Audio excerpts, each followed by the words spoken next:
Welcome to horror story time. آج کی story قسط نمبر 2، بھٹکتی ہوئی روح۔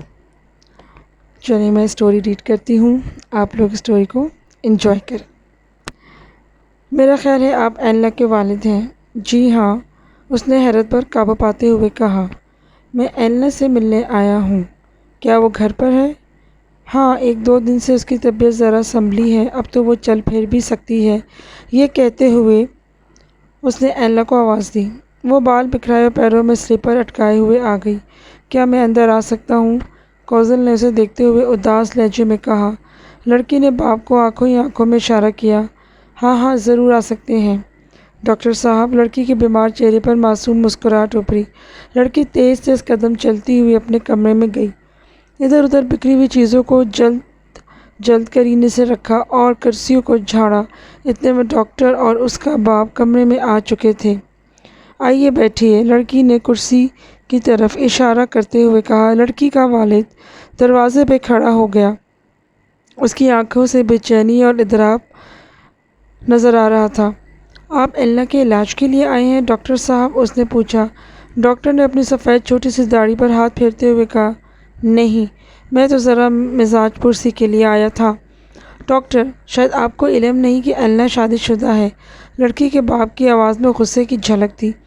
کوزل نے اسباب میں سر ہلاتے ہوئے کہا، مجھے معلوم ہے، میں ایلنا کے متعلق اس بات سے بھی زیادہ جانتا ہوں۔ پھر ڈاکٹر نے ایلنا اور اس کے والد کو تمام کہانی سنائی کہ کس طرح ماضی میں اسے ایک لڑکی ملی تھی جس کی شکل ایلنا سے ملتی تھی۔ اچانک وہ لڑکی غائب ہو گئی تھی اور اس کے انتظار میں اس نے دنیا کی تمام خوشیوں اور مسرتوں سے کنارہ کر لیا، اور آج ایلنا اس کا روپ دھارے اس کے سامنے بیٹھی تھی۔ ایلنا اور اس کا والد یہ سن کر بہت متاثر ہوئے۔ ڈاکٹر نے سسکیاں بھرتے ہوئے کہا، بچی، شاید تم محسوس نہ کر سکو کہ میری روح کس طرح اس کی تلاش میں بھٹک رہی ہے۔ لڑکی کی آنکھیں نم تھیں۔ اس نے کہا، میں جانتی ہوں ڈاکٹر، مجھے احساس ہے۔ اس مختصر سی ملاقات کے بعد ڈاکٹر چلا گیا اور پھر وہ روز ایلنا کے علاج کے لیے آنے لگا۔ لڑکی کی صحت ٹھیک ہونے لگی۔ ڈاکٹر کی آس بھری آنکھوں میں امید کے دیے جگمگا اٹھے، مگر کسی کو کیا معلوم تھا کہ بجھتی ہوئی شمع کی یہ آخری لو ہے۔ نومبر کی ایک سرد رات کو مجھے کھانسی کا شدید دورہ پڑا اور وہ ہمیشہ کے لیے سو گئی۔ ایلنا کے ماں باپ سر پیٹ کر رہ گئے، مگر ڈاکٹر کوزل کا غم ان سے زیادہ تھا۔ اسے جس روح سے پیار تھا، وہ اسے ایک دفعہ پھر تنہا چھوڑ کر عالم ارواح کی طرف جا چکی تھی۔ تدفین کے وقت وہ پھر سے پنڈال میں اٹھ کھڑا ہوا۔ اس نے سسکیاں بھرتے ہوئے ایک ایک سے فریاد کی کہ جنازے کی تدفین کا تمام انتظام وہ اپنی گراں سے اپنی زیر نگرانی کروائے گا۔ اس کی حسرت بھری فریاد کو کوئی بھی نہ ٹھکرا سکا۔ ٹوٹے ہوئے دل کو تھامے ہوئے ڈاکٹر نے تمام کام اپنی زیر نگرانی کروایا اور سپہر کے قریب مقامی قبرستان میں صنوبر کے گھنیرے سائے تلے ڈاکٹر نے اپنی ڈبڈباتی آنکھوں اور کانپتے ہاتھوں سے تابوت قبر میں اتارا۔ اس واقعے کو 2 سال کا عرصہ گزر گیا۔ جو لوگ کوزل کو قریب سے جانتے تھے، انہوں نے محسوس کیا کہ 2 سال کے اس قلیل عرصے میں ڈاکٹر میں بہت زیادہ تبدیلیاں رونما ہو چکی ہیں۔ وہ گھنٹوں اپنے محبوب کی قبر پر جا کر بیٹھا رہتا ہے۔ عموماً لوگوں نے اسے قبر سے باتیں کرتے ہوئے سنا۔ تم چلی گئی مجھے چھوڑ کر۔ مجھے معلوم ہے تم مجھے تنگ کرنے کے لیے یہاں آ کر چھپ گئی ہو۔ میں جلدی تمہاری روح کو موت کے نیچے سے چھین لوں گا۔ تم بالکل فکر مت کرو، میں ایسی دوائی تیار کر رہا ہوں۔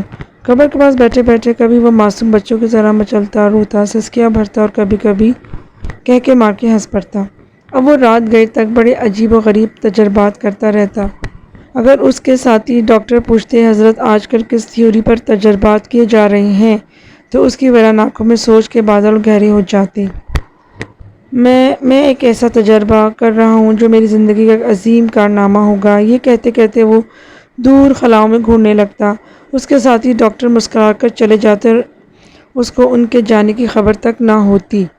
ان مصروفیات کے باوجود وہ اپنے وقت کا زیادہ حصہ ایلنا کے ماں باپ کے گھر گزارتا۔ ایک دن اس نے مرحوم ایلنا کے باپ سے کہا کہ اگر آپ برا نہ مانیں تو ایک بات کہوں۔ کیجیے۔ ایلنا کے باپ نے اپنی کرسی اس کے قریب لاتے ہوئے اشتیاق لہجے میں پوچھا۔ ایلنا اس بے رحم آسمان کے سائے تلے سوئی ہوئی ہے۔ برف باری، بارش، دھوپ ہمیشہ سے پریشان کرتی ہے۔ میرا خیال ہے اگر میں اس کی قبر پر ایک حسین سا مقبرہ بنا سکوں تو مرتے وقت مجھے اطمینان ہوگا کہ معصوم ایلنا میرے بعد دھوپ اور برف سے محفوظ رہے گی۔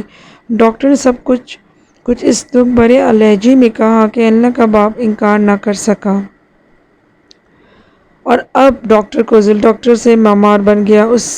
سب سے پہلے اس نے قبرستان میں ایک عمدہ سا پرسکون جگہ قیمتاً خریدی، سنگ مرمر، شیشے اور دوسرے لوازمات اکٹھے کیے اور اپنی محبت کا تاج محل تعمیر کرنا شروع کر دیا۔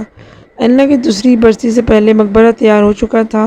برسی کے دن ایلنا کا پہلی قبر سے تابوت نکالا گیا اور مقبرے میں بنائی قبر میں دفن کر دیا گیا۔ مقبرے کی چابی ڈاکٹر نے اپنے پاس رکھی اور ایلنا کے لواحقین نے اس پر کوئی اعتراض بھی نہ کیا۔ قبرستان کے نگہبان اس سے کافی مانوس ہو چکے تھے۔ شام سے پہلے وہ آ جاتا، خاموشی سے مقبرے کا دروازہ کھول کر اندر چلا جاتا اور دروازہ اندر سے بند کر کے بیٹھ جاتا۔ جب رات کے گئے قبرستان کے نگہبان گشت کے لیے نکلتے تو ان کو مقبرے سے وائلن کی درد بھری نغمے سنائی دیتے اور اس درد انگیز موسیقی کے ساتھ ساتھ قبرستان کے پراسرار خاموشی اور بھیانک ہو جاتی۔ ایک روز پہرے دار رات گئے قبرستان کے آخری گشت پر نکلا تو اسے مقبرے سے یک درد بھری موسیقی کی آواز سنائی دی۔ پہلے تو پہرے دار نے خیال کیا ڈاکٹر اندر ہوگا، مگر جب اس نے دیکھا کہ دروازے پر قفل تالا پڑا ہوا ہے تو اس کی حیرت کی انتہا نہ رہی۔ اس نے ڈرتے ڈرتے دروازے کے سوراخوں میں سے جھانک کر دیکھا، اندر اندھیرا تھا اور موسیقی کی آواز بدستور آ رہی تھی۔ وہ بھاگا ہوا دوسرے پہرے داروں کے پاس گیا۔ اکھڑے اکھڑے سانسوں میں اس نے پراسرار موسیقی کے متعلق بتایا۔ دوسرے پہرے داروں نے بھی آ کر موسیقی سنی، مگر لاکھ کوشش کے باوجود انہیں مقبرے کے اندر کوئی دکھائی نہ دیا۔ صبح ہوتے ہی وہ اپنی موسیقی تھم گئی۔ دوسرے دن ڈاکٹر مقبرے پر آیا تو حیران اور پریشان پہرے داروں نے اسے تمام قصہ سنایا۔ ہاں، میں نے ایک ریڈیو یہاں لگا دیا ہے اور اسے میں گھر پر بیٹھا ہوا کنٹرول کرتا ہوں۔ جب سوچتا ہوں کہ ایلنا تنہائی محسوس کر رہی ہوگی اور اسے درد بھری موسیقی سنا دیتا ہوں۔ ڈاکٹر نے بڑی بے پرواہی سے کہا۔ پہرے داروں کے منہ حیرت سے کھلے کے کھلے رہ گئے۔ تم اس پر حیران ہو؟ اس نے پہرے داروں کی طرف دیکھتے ہوئے کہا۔ میں نے تو ایک ٹیلی فون بھی یہاں لگا دیا ہے۔ جب اپنے محبوب سے باتیں کرنے کو دل چاہتا ہے اس سے باتیں کر لیتا ہوں۔ اس نے حسب معمول دروازہ کھولا اور مقبرے میں داخل ہو کر پیچھے مڑ کر دیکھا۔ اچھا اب جاؤ، مجھے اس سے ملنا ہے، اس نے قبر کی طرف اشارہ کرتے ہوئے کہا اور پہرے داروں نے الٹے قدموں واپسی کر لی۔ پاگل ہو گیا ہے، پاگل، ایک نے بڑے رازدانہ لہجے میں کہا۔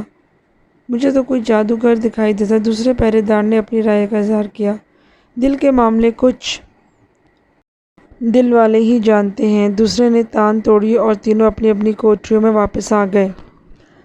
1934 میں موسم بہار کی ایک روپیلی صبح کو کی ویسٹ کے جنوبی ساحل پر آسمان کی بلندیوں پہ ایک تیز روشنی نمودار ہوئی۔ لوگوں نے اسے دیکھا کہ ایک چھوٹا سا پرائیویٹ جہاز نذرِ آتش ہو گیا اور نیچے گر پڑا۔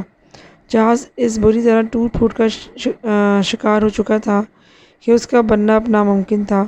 جب ڈاکٹر کوزل کو اس حادثے کی اطلاع ملی تو وہ جائے حادثہ پر پہنچا اور ٹوٹے ہوئے جہاز کو دیکھ کر اس کے دل میں ایک عجیب سی امنگ پیدا ہوئی۔ طیارے کے خریدنے کی امنگ۔ اس نے کمپنی سے طیارہ سستے داموں خرید لیا اور اسے ایک ٹرک کے ذریعے گھسوا کر ہسپتال کے احاطے میں لا کھڑا کیا۔ نومبر کی ایک رات کو طیارہ غائب ہو گیا۔ ڈاکٹر رات کے وقت اسے کسی مشین کے ذریعے کھینچتا ہوا اپنے گھر کے قریب لے آیا تھا۔ اب ڈاکٹر زیادہ وقت کے لیے طیارے کی مرمت میں مصروف رہتا۔ اس نے اب قبرستان جانا بھی چھوڑ دیا تھا۔ جب اس کے احباب کو اس کی تبدیلی کی اطلاع ملی تو انہوں نے سکون کا سانس لیا۔ وہ کہتے آخر مردے سے انسان کب تک پیار کر سکتا ہے۔